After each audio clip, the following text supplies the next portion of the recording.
ನಮಸ್ತೆ. ಶ್ರೀ ರಾಘವೇಂದ್ರ ಚಾನೆಲ್ಗೆ ನಿಮಗೆಲ್ಲ ಸ್ವಾಗತ. ಇವತ್ತಿನ ದಿನ ನಾವು ಟ್ಯಾರೋ ಕಾರ್ಡ್ ರೀಡಿಂಗ್ ಮತ್ತು ಪೆಂಡುಲಮ್ ರೀಡಿಂಗ್ನ ಜೊತೆಗೆ ಮ್ಯಾನಿಫೆಸ್ಟೇಷನ್ನ ಸ್ವಲ್ಪ ತಿಳ್ಕೊಳ್ಳುವ. ಈ ಮ್ಯಾನಿಫೆಸ್ಟೇಷನ್ ಅಂತ ಹೇಳುವಂಥದ್ದು ಏನು ಅಂತ ಹೇಳಿದ್ರೆ, ಇದು ಹೊರದೇಶದಿಂದ ಬಂದಂಥ ವಿದ್ಯೆಯಲ್ಲ, ನಮ್ಮ ದೇಶದಲ್ಲಿಯೇ ಇದ್ದಂಥದ್ದು, ನಮ್ಮ ದೇಶದ ವಿದ್ಯೆಯೇ ಹೊರಗೋಗಿ ಬಂದಂಥದ್ದು. ಉದಾಹರಣೆಗೆ ಜ್ಯೋತಿಷ್ಯ ಅಥವಾ ವಾಸ್ತುವನ್ನು ತಗೊಳ್ಳಿ, ಅಥವಾ ಸಂಖ್ಯಾಶಾಸ್ತ್ರವನ್ನು ತಗೊಳ್ಳಿ, ಇದೆಲ್ಲ ಹೊರಗಡೆ ಹೋಗಿ ನ್ಯೂಮರಾಲಜಿ, ಅಸ್ಟ್ರಾಲಜಿ ಅಥವಾ ಇನ್ನೇನೋ ಒಂದು ಅಂಥದ್ದು ಅಂತ ಹೇಳಿದ್ರೆ ಹೆಸರಲ್ಲಿ ವಾಪಸ್ ಬಂದಿದೆ. ಅದೇ ರೀತಿ ಕೂಡ ಮ್ಯಾನಿಫೆಸ್ಟೇಷನ್ ನಮ್ಮ ದೇಶದ್ದೇ, ಅದು ಹೊರಗಿದ್ದ ಅಲ್ಲ. ಯಾಕೆ ಹೇಳ್ತೇನೆ ಅಂದರೆ, ಕೆಲವರು ಮ್ಯಾನಿಫೆಸ್ಟೇಷನ್ ಹೇಳಿದ ಕೂಡಲೇ ಅದೇನೋ ಫಾರಿನ್, ಇದು ಅದು ನಮ್ಗೆ ವರ್ಕ್ ಆಗೋದಿಲ್ಲ ಅಂತ ಅಂದ್ಕೊಳ್ಳುವವರು ಇರ್ತಾರೆ. ಅದು ತಪ್ಪು, ನಮ್ಮ ದೇಶದ್ದೇ. ನಾನು ಉದಾಹರಣೆ ಕೊಡ್ತೇನೆ. ಉದಾಹರಣೆಗೆ ರಾಮಾಯಣ ಕಾಲದಲ್ಲಿ ಸೀತಾ ಮಹಾದೇವಿಯನ್ನು ರಾವಣ ಅಪಹರಿಸಿದಾಗ ತಾಯಿ ಏನು ಮಾಡ್ತಾಳೆ ಅಂತ ಹೇಳಿದರೆ, ರಾಮನಿಗೋಸ್ಕರ ಅಲ್ಲಿಯೇ ಕೂತು ತನ್ನ ಬೇಡಿಕೆಯನ್ನು ಬ್ರಹ್ಮಾಂಡಕ್ಕೆ ಕಳಿಸ್ತಿರ್ತಾಳೆ. ಹೇಗೆ ರಾಮ ಯುದ್ಧ ಮಾಡಿ ಕರ್ಕೊಂಡು ಬಂದ ಅನ್ನೋದು ನಿಮಗೆ ಗೊತ್ತು. ಅದೇ ರೀತಿಯಲ್ಲಿ ಕೃಷ್ಣ ಮತ್ತು ರಾಧೆಯ ಸಂಬಂಧವನ್ನು ತಗೊಳ್ಳಿ. ಕೃಷ್ಣ ತನ್ನ ರಾಧೆಗೋಸ್ಕರ, ತನ್ನ ಲಕ್ಷ್ಮಿಗೋಸ್ಕರ ಒಂದು ಅವತಾರವಾಗಿ ಭೂಮಿಗೆ ಬರ್ತಾನೆ. ಅದೇ ರೀತಿಯಲ್ಲಿ ರಾಧೆ ಲಕ್ಷ್ಮಿಯಾಗಿದ್ದು ಸ್ವತಃ ತಾನೇ ಕೃಷ್ಣನಿಗೋಸ್ಕರ ಬರ್ತಾರೆ. ಇದೆಲ್ಲ ಮ್ಯಾನಿಫೆಸ್ಟೇಷನ್ನ ತೋರಿಸುತ್ತೆ. ನನಗೆ ಉದಾಹರಣೆ ಕೊಟ್ಟದ್ದು. ಆದ್ದರಿಂದಾಗಿ ಮ್ಯಾನಿಫೆಸ್ಟೇಷನ್ ಹೇಳುವಂಥದ್ದು ಹೊರಗಿನ ವಿದ್ಯೆಯಲ್ಲ, ಅದು ನಮ್ಮೊಳಗೆ ಇರುವಂತಹ ವಿದ್ಯೆ. ಅದು ಯಾಕಾಗಿ ಇದೆ ಅಂತ ಹೇಳಿದ್ರೆ, ನಮ್ಮ ಸಕಾರಾತ್ಮಕವಾದಂತಹ ಲಾಭಗಳನ್ನು ಪಡ್ಕೊಳ್ಳುವಂತಹ ಉದ್ದೇಶದಿಂದ ಇರುವಂತಹದ್ದು. ಅದರಲ್ಲಿ ಒಂದು ನಾನು ನಿಮಗೆ ತೋರಿಸುವಂತಹದ್ದು ಯಾವುದು ಅಂತ ಹೇಳಿದರೆ 369 ಅಂತ ಮ್ಯಾನಿಫೆಸ್ಟೇಷನ್. ಇದು ಕೇಳ್ಬೋದು ಏನು ಅಂತ ಹೇಳಿ. ಇದು ಬ್ರಹ್ಮಾಂಡದ, ನಿಮಗೆ ಸಾಧಾರಣವಾಗಿ ಸಂಖ್ಯೆ ಎಲ್ಲರಿಗೂ ಗೊತ್ತಿರ್ತದೆ. ಇದು ಬ್ರಹ್ಮಾಂಡದಿಂದ ಬರುವಂತಹ ಒಂದು ಸಂಖ್ಯೆ. ಅಂದರೆ ಯಾಕೆ ಬ್ರಹ್ಮಾಂಡ ಅಂತ ಹೇಳಿದರೆ, ನಾನು ಯಾಕೆ ಆ ರೀತಿಯ ಪದವನ್ನು ಉಪಯೋಗಿಸಿದೆ ಹೇಳಿದರೆ, ಇದು ಬೇಗ, ಈಗ ನೋಡಿ ಕರೆಂಟ್ ಹೇಗೆ ವಯರಲ್ಲಿ ಪಾಸ್ ಆಗ್ತದೆ ಅಲ್ವಾ, ಹಾಗೆಯೇ ನೀವು ಬ್ರಹ್ಮಾಂಡಕ್ಕೆ ಈ ಸಂಖ್ಯೆಯ ಮೂಲಕ ಬೇಗ ನಿಮ್ಮ ವಿಷಸ್ಗಳನ್ನು ಕಳಿಸ್ಲಿಕ್ಕೆ ಅವಕಾಶ ಆಗುತ್ತೆ. ಆದ್ದರಿಂದಾಗಿ ಇದನ್ನು ಬ್ರಹ್ಮಾಂಡದ ಸಂಖ್ಯೆ ಅಂತ ಕರೆಯೋದು, ಯೂನಿವರ್ಸ್ ನಂಬರ್ ಅಂತ ಕರೀತಾರೆ. ಇದನ್ನು ನಾವು ಹೇಗೆ ಬಳಸೋದು ಅಂತ ಹೇಳಿದರೆ, ಈಗ ಉದಾಹರಣೆಗೆ ನಿಮ್ಮ ಮಗಳು ಈಗ ಮಗನೋ ಮಗಳೋ ಮನೆಯಲ್ಲಿ ಚಿಕ್ಕವರು ಇರ್ತಾರೆ, ಮಕ್ಕಳು ಓದ್ತಾ ಇಲ್ಲ ಅಂತ ಅಂದ್ಕೊಳ್ಳಿ. ಆಗ ಏನು ಮಾಡ್ಬೋದು ಅಂತ ಹೇಳಿದರೆ, ಬೆಳಗಿನ ಹೊತ್ತು ಅಂತ ಹೇಳಿದರೆ ಮಧ್ಯಾಹ್ನ ಆಗಬಾರ್ದು, ಬೆಳಗಿನ ಹೊತ್ತಲ್ಲಿ 3 ಸಲ ಏನು ಬರಿಬೋದು. ಈಗ ಉದಾಹರಣೆಗೆ ಗೀತಾ, ನಿಮ್ಮ ಮಗುವಿನ ಹೆಸರು ಗೀತಾ ಚೆನ್ನಾಗಿ ಓದುತ್ತಿದ್ದಾಳೆ ಅಂತ ಬರಿತಾ ಹೋಗೋದು. ಎಷ್ಟು ಸಲ ಬರಿಬೇಕು? 3 ಸಲ ಬರಿಬೇಕು ಬೆಳಗಿನ ಹೊತ್ತು. ಸರಿಯಾಗಿ ಕೇಳಿಸ್ಕೊಳ್ಳಿ, ಬೆಳಗಿನ ಹೊತ್ತು 3 ಸಲ ಬರಿತೀರಾ. ಗೀತಾ ಚೆನ್ನಾಗಿ ಓದುತ್ತಿದ್ದಾಳೆ, ಗೀತಾ ಚೆನ್ನಾಗಿ ಓದುತ್ತಿದ್ದಾಳೆ, ಗೀತಾ ಚೆನ್ನಾಗಿ ಓದುತ್ತಿದ್ದಾಳೆ. ಆಯಿತಾ? ನೆಕ್ಸ್ಟ್ ಪುನಃ ಮಧ್ಯಾಹ್ನ 6 ಸಲ ಬರಿಬೇಕಾಗ್ತದೆ. ಇದು 3 ಟೈಮ್ಸ್ ಬೆಳಗ್ಗೆ, ಮಧ್ಯಾಹ್ನ 6 ಟೈಮ್ಸ್ ಪುನಃ ಗೀತಾ ಚೆನ್ನಾಗಿ ಓದುತ್ತಿದ್ದಾಳೆ, ಗೀತಾ ಚೆನ್ನಾಗಿ ಓದುತ್ತಿದ್ದಾಳೆ, ಗೀತಾ ಚೆನ್ನಾಗಿ ಓದುತ್ತಿದ್ದಾಳೆ ಅಂತ 6 ಸಲ ಬರಿಬೇಕು. ಅದೇ ರೀತಿ ಸಂಜೆ ಈವ್ನಿಂಗ್ ಎಷ್ಟು ಸಲ ಬರಿಬೇಕು? 9 ಟೈಮ್ಸ್ ಬರಿಬೇಕು. ಅರ್ಥ ಆಯ್ತಾ? ಇದರಲ್ಲಿ ರೂಲ್ಸ್ ಇದೆ, ನಾನು ನಿಮಗೆ ಹೇಳ್ತೇನೆ. ರೂಲ್ಸ್ ನಂಬರ್ 1, ನಿಮ್ಮ ವಾಕ್ಯಗಳು ವರ್ತಮಾನದ ವಾಕ್ಯಗಳೇ ಆಗಿರಬೇಕು. ಅದು ಪ್ರೆಸೆಂಟ್ ಟೆನ್ಸ್ ಆಗಿರಬೇಕು. ಓಕೆ? ಪಾಸ್ಟ್ ಟೆನ್ಸಲ್ಲಿ ಬರಿಬೇಡಿ, ಫ್ಯೂಚರ್ ಟೆನ್ಸಲ್ಲಿ ಬರಿಬೇಡಿ, ವರ್ಕ್ ಆಗಲ್ಲ. ಒಂದು. ಎರಡನೇದು ಏನು ಅಂತ ಹೇಳಿದರೆ, ನೀವು ಬರೆಯುವಾಗ ಬರಿಬೋದು 3 ಸಲ 6 ಸಲ 9 ಸಲ ಬರಿತೀರಲ್ಲ, ಎಷ್ಟು ಬಾರಿ ಬರಿಬೇಕು ಅನ್ನೋ ಕ್ವಶನ್ಸ್ ಬರುತ್ತೆ. ಇದು ಆ್ಯಕ್ಚುಲಿ ಏನು ಅಂತ ಹೇಳಿದ್ರೆ, ಕೆಲವರಿಗೆ 2 ದಿನದಲ್ಲಿ ವರ್ಕ್ ಆಗ್ತದೆ, ಕೆಲವರಿಗೆ 1 ದಿನದಲ್ಲಿ ವರ್ಕ್ ಆಗ್ತದೆ, ಇನ್ನು ಕೆಲವರಿಗೆ ವಾರಗಟ್ಟಲೆ ವರ್ಕ್ ಆಗ್ತದೆ, ಕೆಲವರಿಗೆ ತಿಂಗಳು ತಗೊಳ್ಬೋದು. ದೊಡ್ಡ ದೊಡ್ಡ ಆಸೆಗಳಿದ್ದರೆ, ವಿಷಸ್ಗಳಿದ್ದರೆ, ಈಗ ಮನೆ ತಗೊಳ್ಬೇಕು, ಕಾರ್ ತಗೊಳ್ಬೇಕು, ಅಥವಾ ಫಾರಿನಿಗೆ ಹೋಗಬೇಕು, ಇಂಥದ್ದೆಲ್ಲ ವಿಷಸ್ ಬೇಗ ಈಡೇರೋದಿಲ್ಲ, ಲಾಂಗ್ ಟರ್ಮಲ್ಲಿ ಇರ್ತದೆ. ನಿಮಗೆ ಗೊತ್ತು ಲಾಂಗ್ ಟರ್ಮ್ ಅಂತ ಹೇಳುವಾಗ. ಹಾಗಾಗಿ ವರ್ಕ್ ಆಗ್ತದೆ. ಎಷ್ಟು ಬಾರಿ ಬೇಕಾದರೂ ಬರಿಬೋದು, ಪ್ರತಿದಿನ ಬರೀರಿ, ಬಿಡಬೇಡಿ.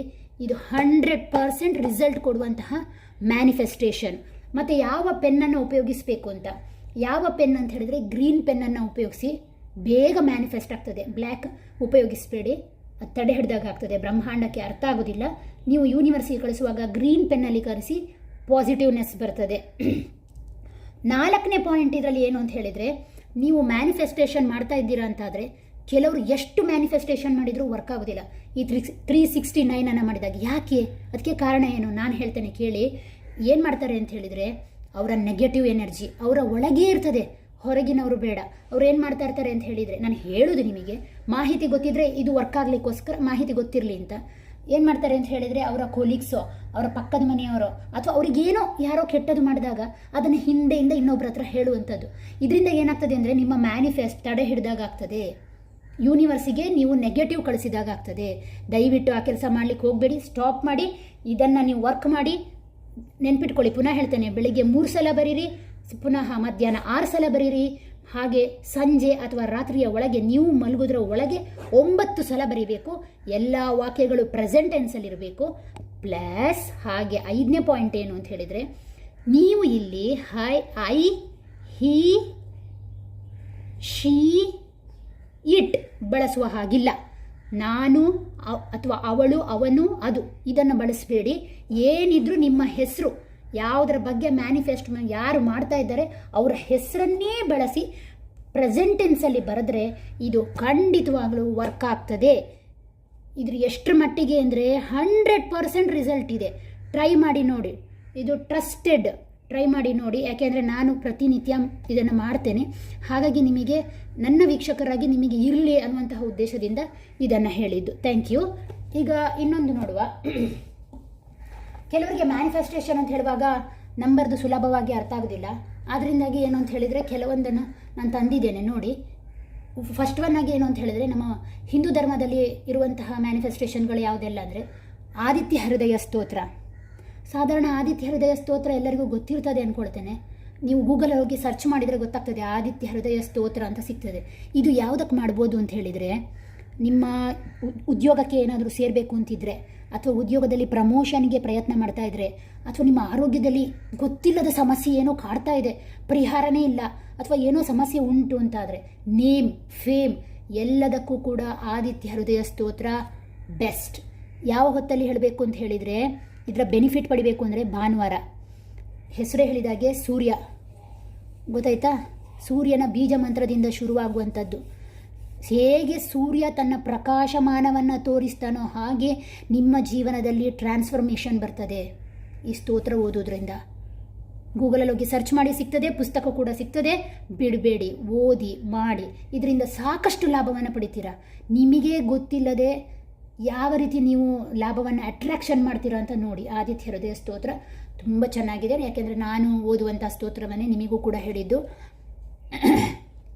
ರೂಲ್ಸ್ ಏನು ಅಂತ ಹೇಳಿದರೆ, ನಿಮ್ಮ ಮನೆಯಲ್ಲಿ ಯಾರು ಹಿರಿಯರಿದ್ದರೆ ದಯವಿಟ್ಟು ಅವರನ್ನು ಗೌರವಿಸಿ.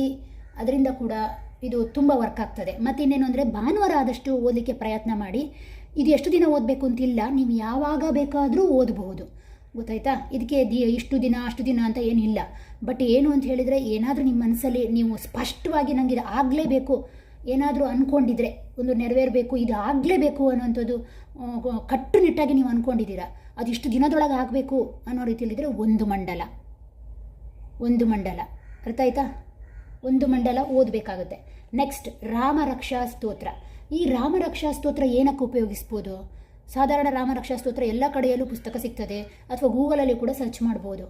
ಶತ್ರುಬಾಧೆ ಅಥವಾ ವಿದ್ಯೆಗೆ ಇದಕ್ಕೆಲ್ಲ ಉಪಯೋಗಿಸ್ತಾರೆ ರಾಮರಕ್ಷಾ ಸ್ತೋತ್ರ. ಮತ್ತು ನಿಮ್ಮ ಮನೆಗೆ ತುಂಬ ಪ್ರೊಟೆಕ್ಷನ್ ಸಿಗ್ತದೆ. ಕೆಲವೊಂದು ಸಲ ಏನಾಗ್ತದೆ ಅಂದರೆ, ನಮಗೇ ಸಮಸ್ಯೆಗಳು ಇರೋದಕ್ಕಿಂತ ಹೆಚ್ಚು ನಮ್ಮ ಸುತ್ತಮುತ್ತ ಇರುವವರೇ ಸಮಸ್ಯೆ ಕೊಡುವರು. ಕುಟುಂಬದಲ್ಲಿಯೇ ಇರ್ಬೋದು, ಹೊರಗಿನವರಿಗೇ ಇರ್ಬೋದು, ಕಿರಿಕಿರಿ ಹಿಡಿದು ಹೋಗ್ತದೆ ಜೀವನವನ್ನು ನಡೆಸಲಿಕ್ಕೆ. ಅಂಥ ಸಂದರ್ಭದಲ್ಲಿ ರಾಮರಕ್ಷಾ ಸ್ತೋತ್ರ ಇದೆಯಲ್ಲ, ಅತ್ಯಂತ ಸುಲಭವಾದಂಥ ವಿಧಾನ. ಇದು ಕೂಡ ಅಷ್ಟೇ, ರಾಮರಕ್ಷಾ ಸ್ತೋತ್ರ ವಾರ ಇಡೀ ಓದಬಹುದು, ಯಾವಾಗ ಬೇಕಾದ್ರೂ ಓದಬಹುದು. ಬೆಳಗಿನ ಹೊತ್ತು ಓದಿ ಅಥವಾ ಮುಸ್ಸಂಜೆ ಹೊತ್ತಿಗೆ, ದೀಪ ಇಡುವ ಹೊತ್ತಿಗೆ ಓದಿದರೆ ತುಂಬ ಒಳ್ಳೆಯದು. ಇದನ್ನು ಮಾಡಿ, ಖಂಡಿತ ಇದು ವರ್ಕ್ ಆಗುವಂಥದ್ದು. ನೆಕ್ಸ್ಟ್, ಹನುಮಾನ್ ಚಾಲೀಸ. ಸಾಧಾರಣ ಹನುಮಾನ್ ಚಾಲೀಸ ಶನಿವಾರ ಅಂದ್ಕೊಳ್ತಾರೆ, ತಪ್ಪು. ಶನಿವಾರ ಮಾತ್ರ ಅಲ್ಲ, ಮಂಗಳವಾರ ಮಾತ್ರ ಅಲ್ಲ, ಪ್ರತಿನಿತ್ಯ ಓದಿ ನೋಡಿ. ಇನ್ನು ಹನುಮಾನ್ ಚಾಲೀಸ ಕೂಡ ಅತ್ಯುತ್ತಮವಾದ್ದು. ಧೈರ್ಯಕ್ಕೆ, ಆರೋಗ್ಯಕ್ಕೆ, ನೆಗೆಟಿವ್ ಎನರ್ಜಿನ ತಡೆಗಟ್ಟಲಿಕ್ಕೆ, ಅಥವಾ ಸಾಲದ ಬಾಧೆ ಇದ್ದರೆ, ಅಥವಾ ಯಾವುದೋ ಒಂದು ಹೊಸ ಉದ್ಯೋಗ ಪ್ರಾರಂಭ ಮಾಡಬೇಕು, ಬಿಸ್ನೆಸ್ ಮಾಡಬೇಕು ಅಂತಿದ್ರೆ, ಅಥವಾ ನಿಮಗೆ ಇಂಟರ್ವ್ಯೂ ಸಕ್ಸಸ್ ಆಗಬೇಕು ಅಂತಿದ್ರು ಕೂಡ ಹನುಮಾನ್ ಚಾಲೀಸ ತುಂಬ ಚೆನ್ನಾಗಿ ವರ್ಕ್ ಆಗುತ್ತೆ. ಇದು ಕೂಡ ಅಷ್ಟೇ, ಒಂದು ಮಂಡಲ ಮಾಡ್ಬೋದು, ಅಥವಾ ಇಡೀ ದಿನ ಯಾವತ್ತಾಗುತ್ತೋ ಅವತ್ತು ಓದಬಹುದು. ಇನ್ನು ಕೆಲವ್ರದ್ದು ಕ್ವಶನ್ ಇರ್ತದೆ, ನಾನ್ ವೆಜಿಟೇರಿಯನ್ ಅಂತ ಹೇಳಿ. ನೋಡಿ, ನನ್ನ ಪ್ರಕಾರ ವೆಜಿಟೇರಿಯನ್ ಆಗಿರುವುದು ಉತ್ತಮ, ಆದರೆ ಅದು ಅವರವರ ಆಯ್ಕೆ. ನಾವು ಆ ರೀತಿ ಯಾರನ್ನು ಫೋರ್ಸ್ ಮಾಡಲಿಕ್ಕೆ ಆಗೋದಿಲ್ಲ. ಆದ್ದರಿಂದಾಗಿ ಏನು ಅಂತ ಹೇಳಿದ್ರೆ, ನೀವು ಈ ಮಂತ್ರ ಸಾಧನೆಗಳೆಲ್ಲ ಮಾಡಬೇಕು ಅಂತಾದಾಗ ಸ್ವಲ್ಪ ಸಸ್ಯಾಹಾರಿಗಳಾಗಿ, ಯಾಕೆಂದರೆ ಬೇಗನೆ ರಿಸಲ್ಟ್ 100ಗೆ 100 ಬೇಗನೆ ಸಿಗ್ತದೆ. ಅದಕ್ಕೋಸ್ಕರ ಹೇಳಿದ್ದು ಅಷ್ಟೇ, ಬೇರೆ ಏನೂ ಇಲ್ಲ. ಮತ್ತು ಅವರವರ ಇಷ್ಟ. ಈ ಮಂತ್ರ ಓದಬೇಕಾದ್ರೆ ಯಾವುದೇ ತಿನ್ನೋದು ಕುಡಿಯೋದು ಏನು ಮಾಡಬೇಡಿ. ಬೆಳಗಿನ ಹೊತ್ತು ಸ್ನಾನ ಮಾಡಿ ಶುಭ್ರವಾದಂತಹ ಮನಸ್ಸಿನಿಂದ ಕೂತು ಇದನ್ನು ಮಾಡಿದ್ರೆ ಇದು ವರ್ಕ್ ಆಗ್ತದೆ. ನೆಕ್ಸ್ಟ್ ಹಯಗ್ರೀವ ಮಂತ್ರ.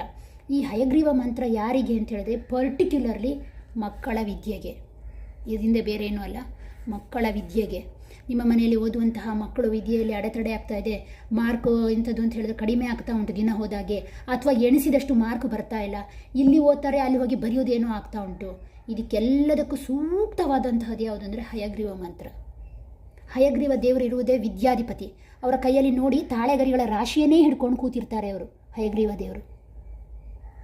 ಹಾಗಾಗಿ ಹಯಗ್ರೀವ ಮಂತ್ರವನ್ನು ಮಕ್ಕಳ ವಿದ್ಯೆಗೆ ಕೂಡ ಉಪಯೋಗಿಸಿ ಇದರಿಂದ ಸಾಕಷ್ಟು ಲಾಭವನ್ನು ಪಡ್ಕೊಳ್ಳಿ ಅಂತ ನಾನು ಈ ಮೂಲಕ ನಿಮ್ಮಲ್ಲಿ ಕೇಳ್ಕೊಳ್ತೇನೆ.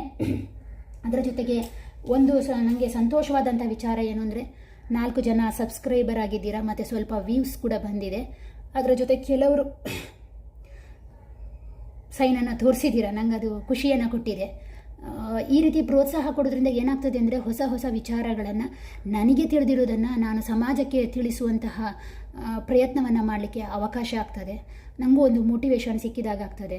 ಇಲ್ಲದಿದ್ದರೆ ಚಾನಲನ್ನು ಕೂಡ ಮುಂದುವರಿಸುವುದು ಸ್ವಲ್ಪ ಕಷ್ಟ ಆಗ್ತದೆ. ಹಾಗಂತ ನಾನು ಯಾರ ಮೇಲೂ ಫೋರ್ಸ್ ಮಾಡೋದಿಲ್ಲ, ಯಾಕೆ ಅಂತ ಹೇಳಿದರೆ ಅದು ಸ್ವಾರ್ಥ ನನ್ನ ಪ್ರಕಾರ. ಹಾಗಾಗಿ ಸ್ವಾರ್ಥದ ಆಲೋಚನೆಯಲ್ಲಿ ನಾನಿಲ್ಲ. ಯಾರಿಗೇ ಆಗಲಿ ಒಳ್ಳೆಯದಾಗಲಿ ಅನ್ನೋದು ನನ್ನ ಉದ್ದೇಶ. ಶ್ರೀ ಗುರು ರಾಘವೇಂದ್ರ ನನ್ನ ಪ್ರಮುಖ ಆರಾಧ್ಯ ದೇವರು, ಹಾಗೆ ತಾಯಿ ಮಹಾಕಾಳಿ ನನ್ನ ಮತ್ತೊಬ್ಬರು ಆರಾಧ್ಯ ದೇವರು.